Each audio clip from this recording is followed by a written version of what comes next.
Ipanang pagkakagiyong ilakas, Jesus muling darating.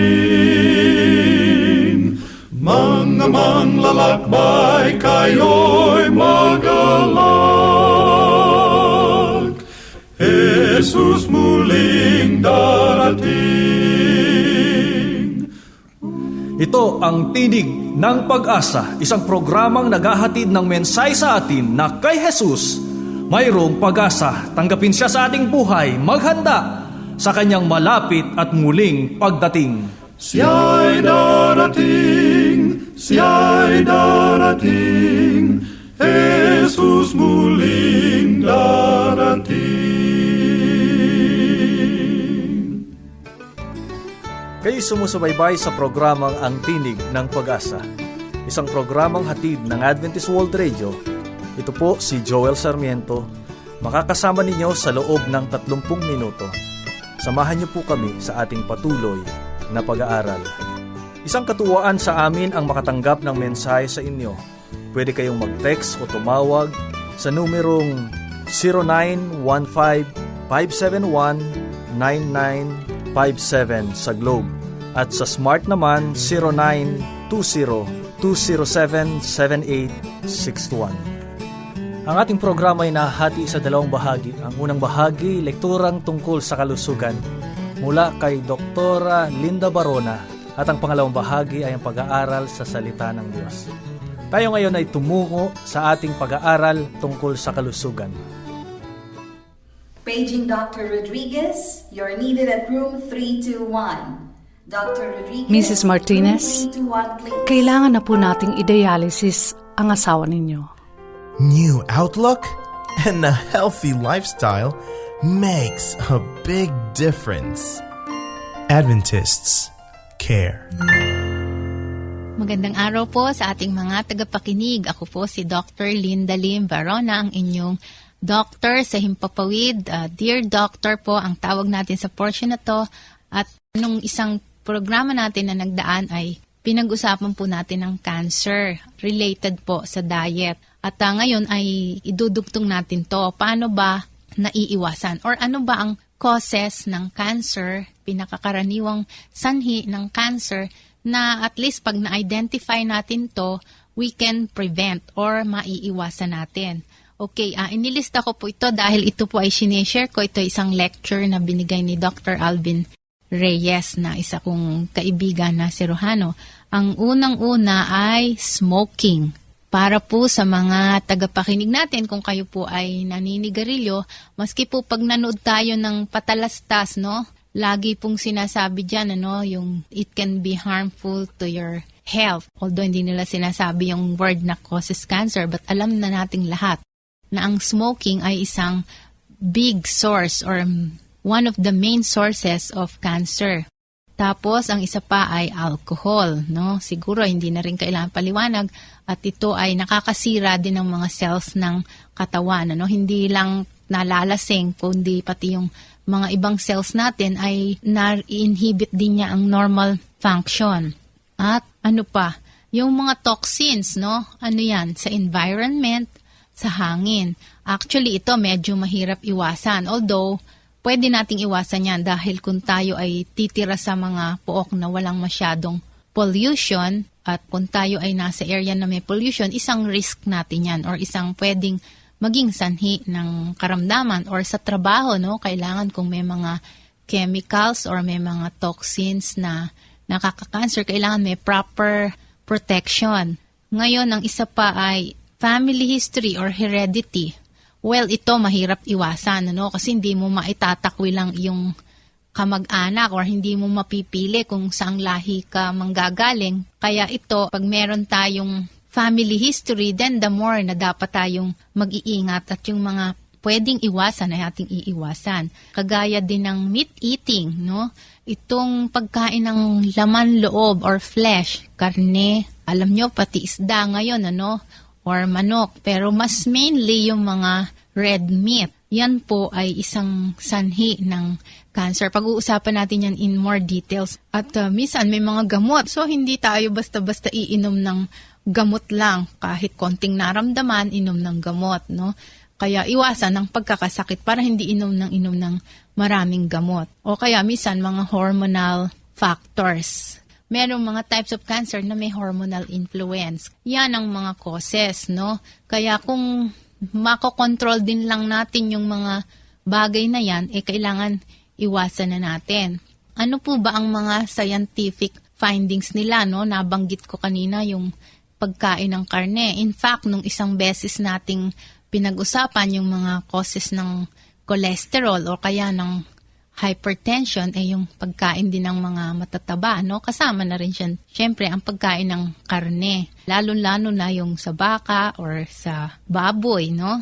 Yan po ay alam natin na hindi mabuti sa katawan. Gayon din sumusunod na rin yung white meat, meron na rin silang findings, no?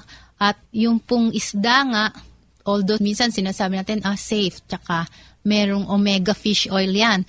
Pero merong isang study na ginawa sa Michigan, yun daw kinuha ng mga scientist yung putik dun sa ilalim ng lake na yan at kinuskus nila sa mga rats or sa mga daga. At after some time, nag-develop ng cancer itong mga daga na to. So, ibig sabihin, parang indirectly sinasabi nila na pwede ring maging prone sa cancer or mag-cause ng cancer itong fishes na to dahil dun sila nakatira. At ang fatty diet, no, sinabi ko na yun kanina, kasi alam nyo po, maski breast cancer, ang mga tao na kumakain ng mga butter or yung mga karne, steak, no, or masyadong mga matataba, mas prone sila sa cancer. At hindi ko pa pala nabanggit kanina yung pagiging overweight, no? Isa pa rin cause ng cancer yon. Isang risk factor, no? Magiging prone compared sa normal weight. At sabi pa rin ng findings na kung ikaw ay may cancer at overweight ka, mas malaki yung chances na lumala ang sakit mo rather than kung ikaw ay normal weight na nagkaroon ka ng sakit na cancer. Okay, so hanggang dito na lang muna tayo at may karugtong pa to, huwag kayong magsasawa at marami pa tayong pag-uusapan tungkol sa sakit na cancer at ang relation nito sa diet sapagkat meron po tayong mga magagandang balita na pwede ninyong ma-prevent ang cancer pagka sinunod natin ang tamang pagkain. Kaya magandang araw po sa inyong lahat hanggang sa susunod nating pagsasama-sama. Ngayon naman tayo ay dadako po sa pag-aaral natin sa banal na kasulatan.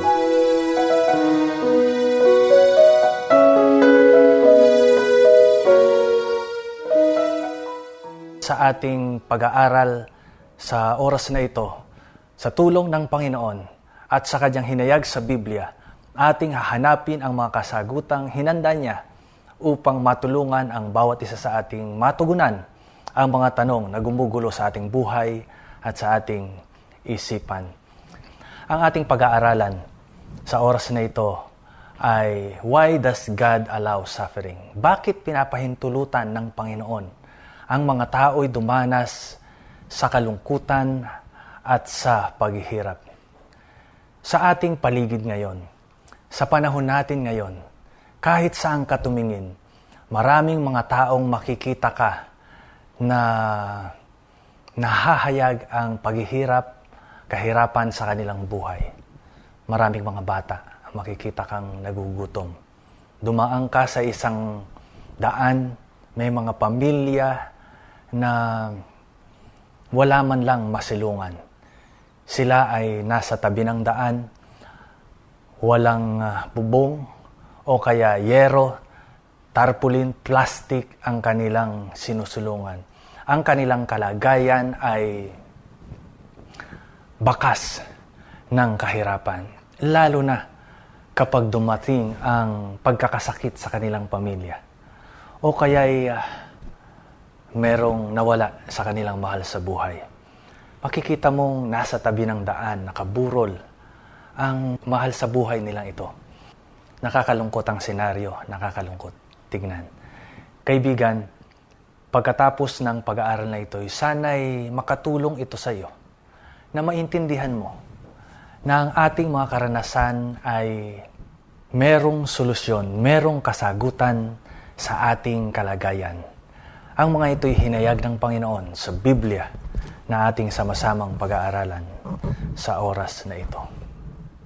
Kung ating babalik tanawin ang nakatala sa Biblia mula sa Genesis. Nilikha ng Panginoon ang lahat ng bagay na perpekto. Hinanda niya ang pangangailangan ng tao bago niya ito lalangin.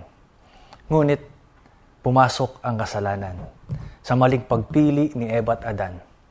Pumasok ang kasalanan sa sanlibutan at naging dahilan bakit ang epekto ng kasalanan ay kita sa lahat ng nilalang ng Panginoon.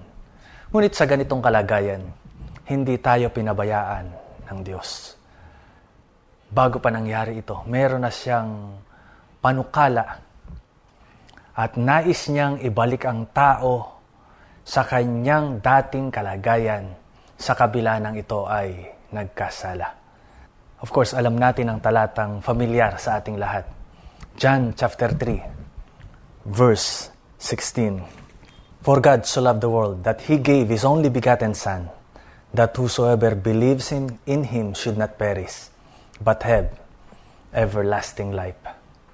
Mahal ng Diyos ang tao.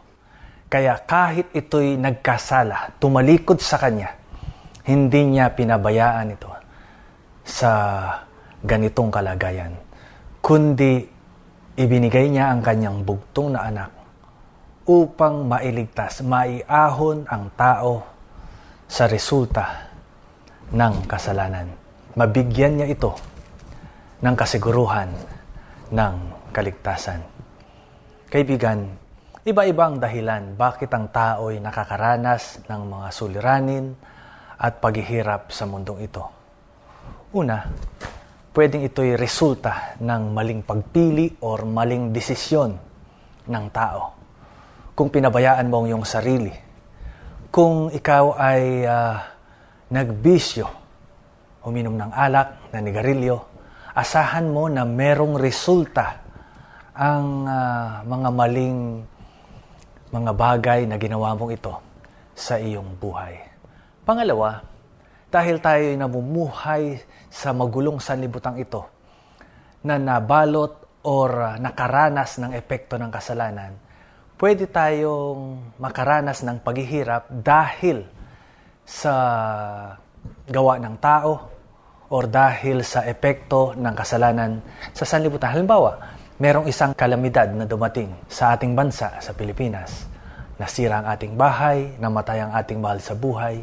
Wala tayong magagawa dito. Hindi ito resulta ng ating maling pagpili, pero dahil tayo namumuhay sa sanlibutan ito na apektado ng kasalanan, ay tayo ay nakakaranas ng kahirapan. Ang pangatlo ay ang kaaway, si Satanas. Nais niya na ang tao ay mailayo sa Diyos. Kaya sinusubukan niya ang tao, pinapahirapan niya ang tao. Ngunit wala naman siyang magagawa kung hindi ipapahintulot ito ng Panginoon. Sa karunungan ng Panginoon, sa kanyang kadakilaan, ay pinapahintulot niya ang tao para dumaan sa ganitong karanasan dahil sa tatlong kadahilanan. Base sa ating dahil limitado ang ating panahon, ay ibubud ko na lamang sa tatlong dahilan bakit pinapahintulutan ng Panginoon na dumaan tayo sa paghihirap at mga suliranin. Una, base sa Roma Kapitulo 5, versikulo 3 at 4. Romans chapter 5, verse 3 and 4. And not only that we also glory in tribulations, knowing that tribulation produces perseverance, and perseverance, character, and character, hope. Pinapahintulutan ng Panginoon na tayo'y dumaan sa pagsubok, sa suliranin, para makita ang tunay nating ugali, ang ating pagtitiwala sa Kanya. Nais ng Panginoon na maihayag sa ating buhay ang Kanyang karakter. Kaibigan, mahal ka ng Diyos at gusto Niya na makasiguro ka sa kaligtasan dahil sa ating koneksyon sa Kanya, dahil sa ating pagtitiwala sa Kanya. Anumang suliranin at paghihirap na ating daanan, magtiwala tayong hindi Niya tayo pababayaan. At kapag tayo nakalampas sa karanasang ito, tayo ay lalabas na mas mabuting tao. Magkakaroon tayo ng karakter, unti-unting katulad ng ating Panginoon. Magtiwala lang tayo sa Kanya at hindi niya tayo pababayaan. Pangalawa ay para tayo ay dalisayin, para tayo ay linisin, para tayo ay maging puro na anak ng Diyos. Ito ay base sa talata sa Isaiah chapter 48, verse 10. Aking basahin. Kung meron kang Biblia, kaibigan, ay pwede kang sumunod sa ating pag-aaral para makinabang ka rin sa ating pag-aaral sa Biblia. Behold, I have refined you, but not as silver. I have tested you in a furnace of affliction. Katulad ng ginto, katulad ng silver, para makita ang tunay na ganda at kahalagahan nito, pinadadaan ito sa apoy. Tayo bilang anak ng Diyos, pinapahintulutan niya na tayo dumaan sa mga suliranin upang magliwanag, magkinang, at madalisay ang ating buhay. Ang pangatlong dahilan, bakit pinapahintulutan ng Panginoon na tayo dumaan sa suliranin? Para tayo ay maging matatag at sa ating mga karanasan tayo ay maging matibay. James chapter 1 verse 2 and 3. My brethren, count it all joy when you fall into diverse temptations, knowing this, that trying of your faith worketh patience. Bilangin daw natin na isang katuwaan, kasiyahan, kagalakan kapag tayo'y dumadaan sa mga sulit. Parang mahirap ito. Ano kaibigan? Paano tayo magiging masaya kapag tayo'y walang makain, kapag tayo'y may sakit? Mahirap ito. Pero dahil alam natin na kasama natin ang ating Panginoon, dahil tayo nagtapat sa Kanya, ngunit nandito pa rin nang hihirapan tayo sa buhay, tayo'y makakalampas sa kalagayang ito. Maging matatag tayo dahil sa ating pananampalataya na hindi tayo pababayaan ng Panginoon. Lalo tayong magiging matatag at matibay at lalabas tayong matagumpay sa tulong ng Panginoon. Napakaraming mga pwede nating pagkuhanan ng kalakasan sa panahon ng suliranin. So kaibigan, sana'y naintindihan mo na ang iyong paghihirap ngayon, ang iyong kalagayan ngayon ay hindi galing sa Panginoon. Nakakalungkot kung minsan may mga taong sinisisi ang Panginoon o kaya'y tinatanong, bakit nararanasan ko to? Bakit ako dumadaan sa kalagayang ito? Hindi ako mahal ng Panginoon. Kaibigan, sana'y alisin mo sa iyong kaisipan ang ganitong mga pananaw. Hindi kailanman tayo pinahihirapan ng Diyos. Hindi galing sa Kanya ang mga suliranin, ang mga problemang ating dinadaanan. Katulad ng aking binanggit kanina, ito'y pwedeng dahilan ng ating maling pagpili o maling desisyon, o kaya ito'y resulta ng makasalanang sanlibutan at tayo'y naapektuhan lamang, o kaya ito'y galing sa kaaway, pinahintulutan ng Diyos para makita ang tunay nating ugali upang tayo'y maging malinis, madalisay, at upang tayo maging matibay at matatag. Sa huling bahagi nitong ating pag-aaral, ang aking ibibigay sa inyo ang dalawang bagay na makakatulong sa atin na pwede nating paghugutan ng kalakasan sa panahon ng ating paghihirap. Ang una ay, kaibigan, ito ang solusyon ng iyong paghihirap at mga suliranin. Ang Biblia ay sagana sa pangako ng Diyos na pwede nating panghawakan sa panahong tayo nangihina, sa panahong tayo nalulungkot, sa panahong tayo nahihirapan. Kung meron kang Biblia, kaibigan, sa iyong tahanan, maglaan ka ng panahon upang ito'y basahin. Maglaan ka ng panahon upang ating itanim sa ating isip ang mga pangako ng Diyos na nagsasabing mahal tayo ng Panginoon at hindi niya tayo pababayaan sa programa nating ito. Sa bawat oras ng ating pag-aaral ay sasariwain natin ang mga pangako ng Panginoon, ang mga sagot sa mga tanong na napakahirap sagutin. Ngunit sa pag-ibig ng Diyos, Kanyang hinayag sa Biblia ang mga sagot sa mga tanong na gumugulo sa ating buhay. Kaibigan, maglaan ka rin ng panahon para pumunta ka sa mga lugar na makakarinig ka ng mensahe ng Panginoon. Pwede kang pumunta sa isang simbahan na komportable ka. Pwede kang makinig sa radyo ng mga mensahe ng Panginoon. Dahil sa iyong patuloy na pakikinig ng mensahe ng Diyos, ikaw ay magiging matibay at matatag. Hindi nangangako ang Diyos na tayo'y parang magic na iaalis sa ating problema. Ngunit nangako siya, habang tayo dumadaan sa problema, makakayanan natin ito, magiging matibay tayo, magiging matatag tayo, dahil ito ang kanyang pinangako. Pangalawa, kaibigan, ay maghanap tayo ng simbahan or grupo ng mga taong tutulong sa atin upang lalong maging matibay ang ating relasyon sa Panginoon. Isang grupo ng mga tao na magtuturo sa kalooban ng Diyos at sa Kanyang plano para sa ating mga buhay.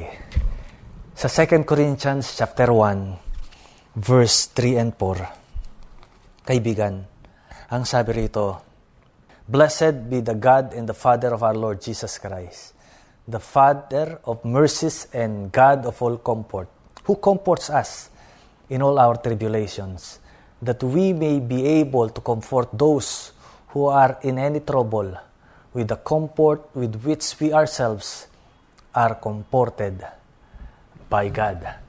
May mga tao, kaibigan, na nakaranas din ng mga suliranin katulad ng iyong naranasan.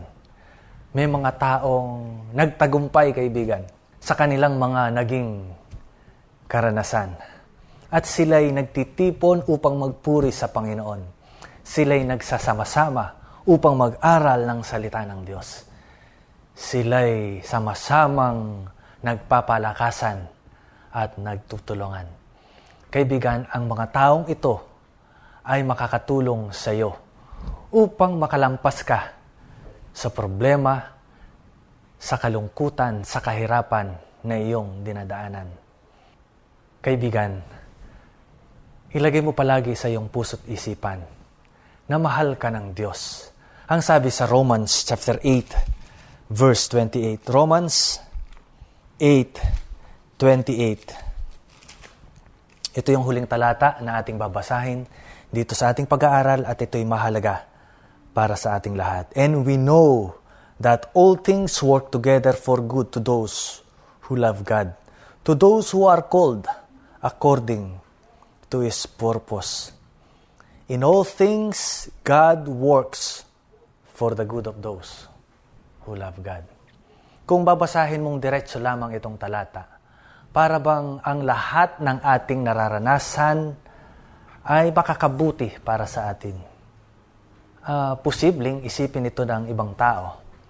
Pero kung pag-aralan natin ng mas malalim ang talata, kaibigan, ang mensahe nito ay kapag ika'y dumanas sa isang suliranin o sa isang problema, hindi ka pababayaan ng Panginoon. Ang kailangan mo lang gawin, magtiwala ka na pagkatapos ng problemang ito o sa panahong dumadaan ka sa problemang ito, nandyan ang Panginoon na tutulong sa iyo at aahon sa iyo mula sa iyong kalagayan. In all things, God works for the good of them who love Him. Tayo man ay namatayan ng mahal sa buhay, o kaya'y merong may sakit sa ating pamilya at wala man tayong pambili ng gamot. Isang araw, wala kang maisaing para sa iyong nagugutom na anak.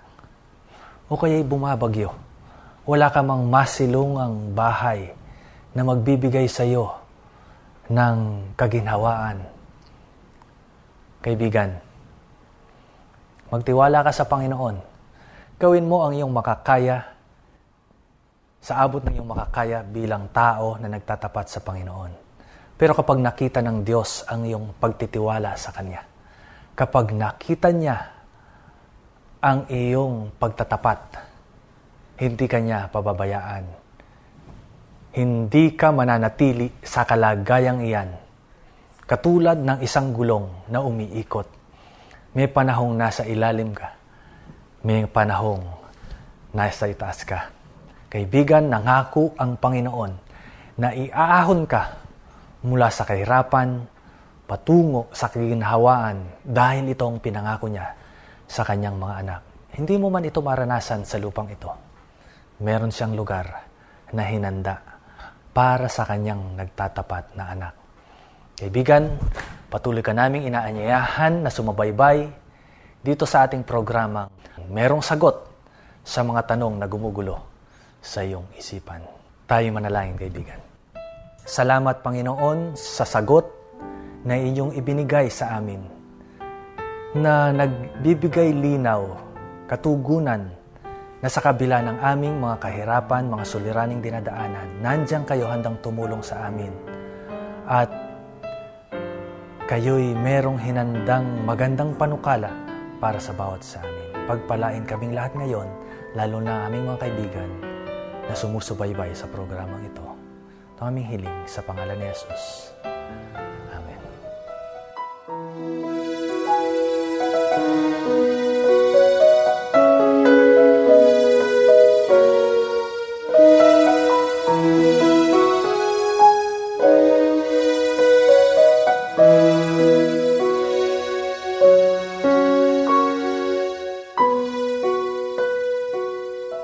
Aming kayong patuloy na inaanyayahan na sumubaybay sa programang Ang Tinig ng Pag-asa.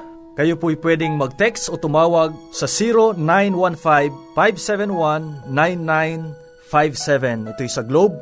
At sa Smart 0920-207-7861. Muli, 0915-571-9957 sa Globe at sa Smart 0920-207-7861. Siya'y darating, Jesus muli.